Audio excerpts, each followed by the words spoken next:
Hindi po ito kampanya. Ito po ay pagdarasal. Ang pinakamaiksi po na kataga sa Biblia ay John 11:35. Jesus wept. Umiyak siya. Yun lang po. John 11:35 is the shortest verse sa Bible. Jesus wept. Umiyak po siya. Kasi, di ba si Mary, Martha, Lazarus, di ba? May sakit si Lazaro. Nung pagpunta niya, patay na. Sabi ni Mary, alam mo kung nandito ka sana, Jesus, hindi sana namatay si Lazarus. Umiyak ngayon si Jesus. Alam niyo ba kung bakit siya umiyak? Palagay niyo ba dahil nawalan siya ng pag-asa? Bakit siya mawawalan ng pag-asa? Kaya niyang buhayin si Lazaro. Binuhay niya nga eh. Ang sabi po ng mga scholar, kaya siya umiyak kasi naramdaman niya yung sakit ng kanyang mga kababayan. Umiyak siya dahil nadama niya yung sakit nila Mary, nila Martha at lahat ng mga kaibigan niya. Best friends niya kasi yun eh. Anong sunod niyang ginawa? Binuhay niya. Sino po ang naiyak nung kinulong si Digong? Pero tama po si Attorney Vic. Pagkatapos ng iyak na yan, kailangan nating kumilos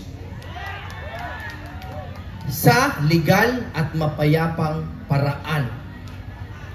Ano po yung legal at mapayapang paraan? Aaraw-arawin natin sila.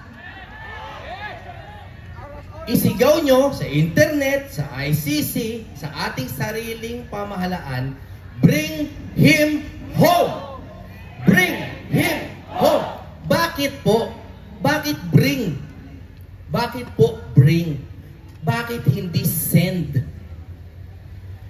Kasi kung kausap po natin yung ICC lamang, send him home. Tama?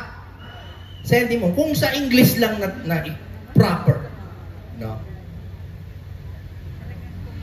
Yes, kausap natin ang ICC, send him home. Pero ang kausap natin ngayon, ang pamahalaan natin, na naririto din. Sabihin po natin sa ating Pangulo ngayon, bring him home! Bring him home! Bakit po? We are not a failed state. Are we a failed state? No! Ang nagpe-fail sa atin medyo yung gobyerno ngayon. Pero yung estado ay hindi ang pamahalaan. Tayo ang estado na ugat ng kapangyarihan ng pamahalaan.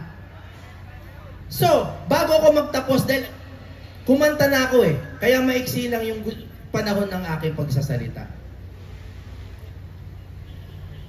Bakit po tayo kailangan mag-araw-araw na demand sa gobyerno natin na pauwiin si Digong?